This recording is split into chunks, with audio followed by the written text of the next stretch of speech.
Hello everyone, কেমন আছো তোমরা সবাই? আমার ব্লগে তোমাদের সবাইকে স্বাগত জানাই। এটি আমার প্রথম ব্লগ, আশা করি তোমাদের ভালোই লাগবে। আর যদি কিছু খামতি থেকে থাকে তাহলে অবশ্যই কমেন্টে লিখে জানিও। তার আগে আমার পরিচয়টা দিয়ে নিই। আমার নাম স্নিগ্ধা আর আমি আমেরিকায় থাকি আমার হাজব্যান্ডের কাজের সূত্রে। তার নাম সমুদ্রনীল। এখন যে ভিউটা দেখছো এটা আমার ব্যালকনির থেকে ভিউ। বাইরে ভীষণ সুন্দর রোদ উঠেছে। তারপর আমি রান্নাঘরে চলে এলাম। আজকের দিনটা হচ্ছে শ্রাবণ মাসের তৃতীয় সোমবার। আগের সোমবারগুলো না আমার পালন করা হয়ে ওঠেনি, তাই ভাবলাম তৃতীয় এবং চতুর্থ সোমবার দুটো পালন করব। আমি বেশ কয়েকদিন ধরেই ভাবছিলাম ব্লগ করার কথা, তাই আজকের দিনটা শুরু করার জন্য বেস্ট মনে হয়েছে। আজকে আমি ভোগের জন্য পায়েস রান্না করব, তাই রান্নাঘরটা একটু গুছিয়ে নিচ্ছি। এদিকে তোমাদের সাথে গল্প করতে করতে আমার ওভেনটাতে ফয়েল পরানো হয়ে গেছে। এখন ডিশওয়াশারে ধুতে দেওয়া বার্নারগুলো বের করে নেব। এবার একটা একটা করে সেট করে নিলাম। একবার জ্বালিয়েও দেখে নেব প্রত্যেকটা ঠিকঠাক জ্বলছে কি না। মাইক্রোওয়েভটাও ক্লিন করেছিলাম, তো তার ট্রেটা বাইরে ছিল, সেটাকে সেট করে নিলাম। ওইদিকে সমুদ্র গেছে বাজারে। আজকে ওকে আনতে বলেছি দুধ, দই, একটু ফুল আনতে বলেছি। আমরা কাউ মিল্ক ইউজ করি না, আলমন্ড মিল্ক ইউজ করি বাড়িতে।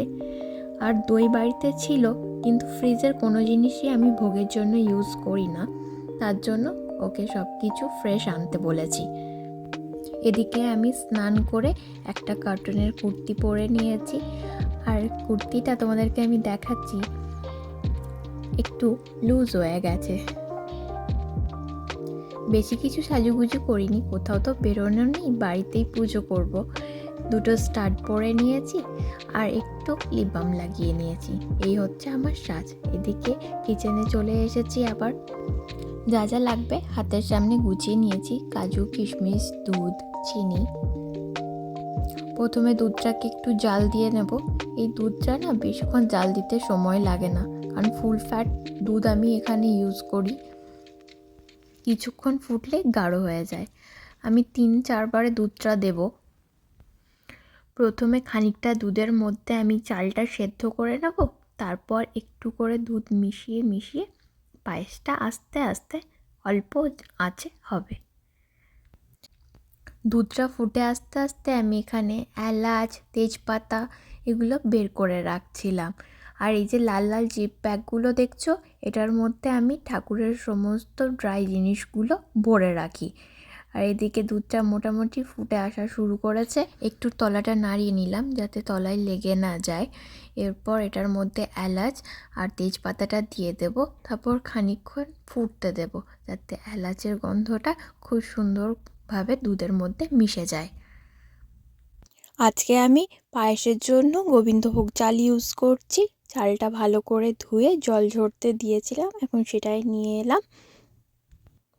চালটা এবার দিয়ে দেব আর কন্টিনিউ স্টিয়ার করতে থাকবো। আঁচটা কমের দিকেই থাকবে। পায়েসটা মোটামুটি এবার হয়ে এসেছে। এবার এটার মধ্যে আমি কাজু কিশমিশ অ্যাড করে দেব। খুব বেশি করব না, পায়েসটার কোয়ান্টিটিটাও তো অল্প, তাই অল্প করেই কাজু কিশমিশ দিচ্ছি। আমি আবার খানিকটা দুধ অ্যাড করব, তারপর আরেকবার ফোটাবো। সাইডে কি সুন্দর মোটা ঘন শটটা পড়েছে দেখেছো?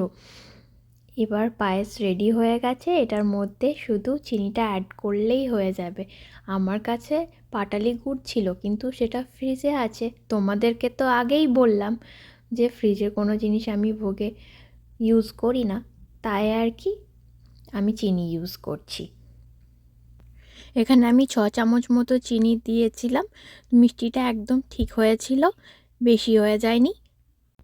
একটা স্টিলের প্লেট নিয়ে নিয়েছি আর তার ওপরে একটা সুন্দর বোল নিয়েছি পায়েসটা সার্ভ করার জন্য। এখানে পায়েসটা একটু দেখে রানি মনে হচ্ছে, কিন্তু কিছুক্ষণ পর এটা জমে যাবে। এবার ফলগুলো কেটে নেব, তার আগে ফলগুলো ধুয়ে নিই। যেখানে আমটা কলাটা আমি আগেই কেটে নিয়েছি, আর এবার এটার মধ্যে বাড়িতে যা যা ফল ছিল আজকে আমি সেই সব ফলই দিচ্ছি ঠাকুরকে।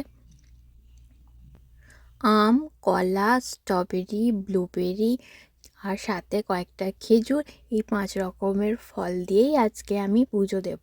ফলগুলো সাজানোর পর প্লেটটা এত সুন্দর দেখতে লাগছিল, আমি তো বারবার দেখছিলাম। কয়েকটা ফটোও তুলে রেখেছি। চলো, সুন্দর করে সাজানো হয়ে গেছে।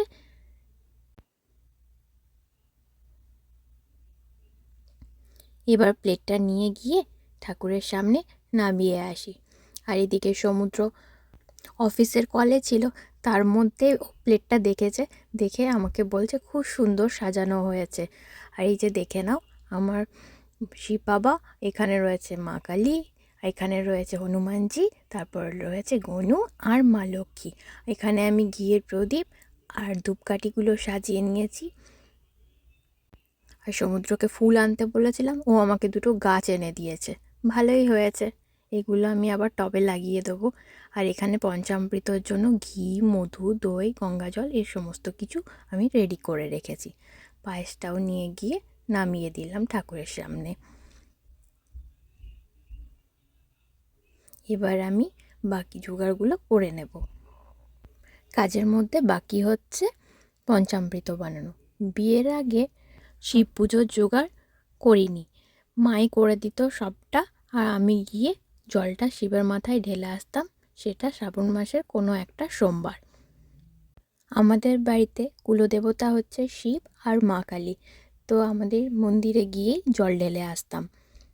তারপর আর করা হয়ে ওঠেনি। তো এখন আমি পঞ্চামৃত বানাচ্ছি, দুধ, দই, মধু, ঘি আর গঙ্গা জল এই দিয়ে। তাও দুধটা আনতে ভুলে গেছিলাম, গিয়ে আবার নিয়ে এলাম। আকন্দ ফুল, বেলপাতা বা ধূত্র ফুল কোনোটাই আমি এখানে পাইনি। অনেক খুঁজেছি যদি বেলপাতাটা পাওয়া যায়, কিন্তু 3-4টে ইন্ডিয়ান দোকানে আমি গেলাম, কোথাও পেলাম না। ভোলেনাথ তো একটুতেই সন্তুষ্ট, আমি যেটুকু জোগাড় করতে পেরেছি সেটুকু দিয়েই আজকে পুজো করছি। পঞ্চামৃতটা মিক্স করতে করতে একটু ফেলেও ফেলেছি। একটা পেপার টাওয়েল দিয়ে এখন এখানটা মুছে নিই। চলো এবার মন দিয়ে পুজোটা সেরে নিই।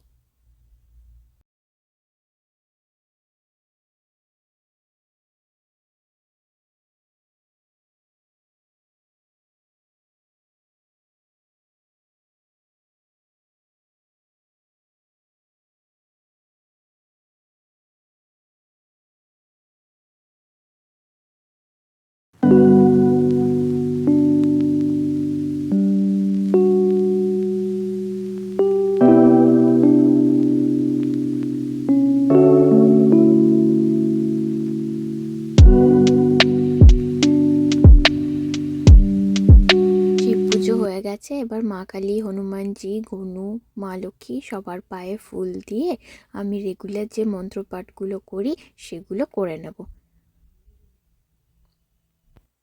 পুজো কমপ্লিট করে এখন আমি চলে এসেছি কিচেনে। আজকে রান্না হবে মটরের ঘুগনি আর সাথে ফুলকো ফুলকো লুচি। আজকে ফুল ডে নিরামিষ, তো মটরের জন্য আমি ইয়েলো অ্যান্ড গ্রিন 2টো মটরই ভিজিয়েছিলাম। এখন এগুলো প্রেশার কুকারে সেদ্ধ করতে দেব। প্রেশার কুকার আমি অতটা ভালো হ্যান্ডেল করতে পারি না, বেশিরভাগ জিনিসই আমি গলিয়ে ফেলি। ডালের ক্ষেত্রে তো ঠিক আছে। মটরটা নিয়ে একটু চাপে আছি, একটা সিটি দিয়ে দেখব ঠিক হয়েছে না হয়নি, তারপর দেখা যাবে। দরকার পড়লে তখন আরেকটা দিয়ে নেবো সিটি। মটরটা সেদ্ধ হতে হতে আমি এদিকে লুচির আটাটা মেখে রাখবো। আজকে অনেক দিন পর আমাদের বাড়িতে লুচি হচ্ছে। ডায়েটের চক্করে আর তেলে ভাজা খেয়ে ওঠা হয় না। আর লুচি খেতে আমি আর সমুদ্র দুজনেই ভীষণ ভালোবাসি, তার জন্য আরও বেশি করে করি না, কারণ করলেই তো খাওয়া হয়ে যাবে। তাই যেমন ধরো আজকে লুচি হচ্ছে, কয়েকটা তো বেশি করতেই হবে। রুটি খেলে 1-2টো এরকম খাই, লুচি খেলে তখন তো 4টের জায়গায় 6টা হয়েই যায়। সে যাই হোক, চলো আটাটা মেখে নিই। এখানে আমি 2 কাপ ময়দা দিচ্ছি আর 1 কাপ আটা দেব। আটা ময়দা মিক্স করেই মাখবো। একটু নুন দেব আর অলিভ অয়েল দিয়ে ময়ান দেব। তারপর আটাটা একটু শক্ত করে মাখবো, কারণ খানিকক্ষণ রেস্টে থাকবে। যতক্ষণ না খাওয়ার সময় হচ্ছে সমুদ্র, ততক্ষণ তো আটাটা রেস্টে থাকবেই, নরম হয়ে যাওয়ার চান্স থাকে। একটু শক্ত মাখা হলে বেলতেও সুবিধা হয় ভালো।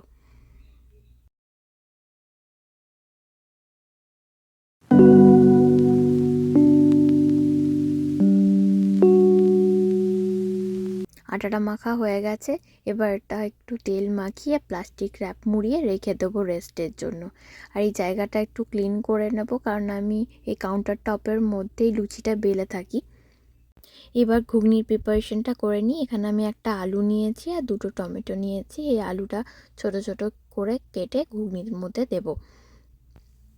একটা আলু আমি মটরের সাথে সেদ্ধ হতে দিয়েছি, ওই আলুটা আমি ম্যাশ করে ঘুগনিটার মধ্যে দেব, তাহলে ঘুগনিটা একটু মাখো মাখো হবে। টমেটো দুটো স্লাইস করে নিলাম, আর সঙ্গে আদা কাঁচা লঙ্কা একটু বেটে নিয়েছি। আদা লঙ্কার ফ্লেভারটা ঘুগনির মধ্যে ভীষণ ভালো লাগে। গুঁড়ো মশলাগুলো একে একে বের করে নিলাম। আজকের ঘুগনিটা আমি হিং দিয়ে রান্না করব। নিরামিষ ঘুগনিটাতে আমরা হিং খেতে পছন্দ করি। আর গরম মশলা দিয়ে খেতে সমুদ্র বা আমি কেউই পছন্দ করি না, নিরামিষটা বিশেষ করে। কড়াটা গরম করে তার মধ্যে আমি দিয়েছি সর্ষের তেল। তেলটা গরম হয়ে এলে শুকনো লঙ্কা, জিরে আর হিং ফোড়ন দিয়েছি। এরপর আলুগুলো দিয়ে দেবো। আলুগুলো গোল্ডেন করে ভেজে নিয়ে তার মধ্যে টমেটোটা দিয়ে দেবো। টমেটোটা ভালো করে কষিয়ে নিলাম। এরপর আদা কাঁচা লঙ্কা বাটা অ্যাড করলাম। এবার গুঁড়ো মশলার মধ্যে নুন, হলুদ, লঙ্কার গুঁড়ো, ধনের গুঁড়ো অ্যাড করলাম, আর একটু কাশ্মীরি লঙ্কার গুঁড়ো। বাস, এবার মটরটা দিয়ে খানিকক্ষণ ফুটলেই রেডি হয়ে যাবে ঘুগনি। আর আমি না ঘুগনির মটরটা একটু গলিয়ে ফেলেছি, একদম পারফেক্ট করতে পারিনি। আর লাস্টে অ্যাড করছি আমার বাড়িতে বানানো থাকে একটা ভাজা মশলা, যেটা দিলে যে কোনো রান্নার স্বাদ বদলে যায়। এই মশলার রেসিপিটা আমি তোমাদের সাথে শেয়ার করব অন্য কোনো একটা ব্লগে। এবার ধনেপাতা অ্যাড করব আর মিক্স করে লিডটা লাগিয়ে রেখে দেবো। ব্যাস রেডি ঘুগনি। তারপর আমি সমুদ্রকে গিয়ে জিজ্ঞাসা করলাম এখন আমি লুচিটা ভাজবো কিনা। ও ভাজতে বললো, তাই আমি এদিকে তেল গরম বসিয়ে দিয়েছি আর লুচিটাও বেলে নিয়েছিলাম। অন্যদিন হলে ও আমাকে লুচিটা ভেজে দেয় আর আমি বেলতে থাকি, তো আজকে ওর সময় নেই। আজকে সোমবার না, তাও বলেছিল ওয়েট করতে, কিন্তু আমি আর ওয়েট করিনি।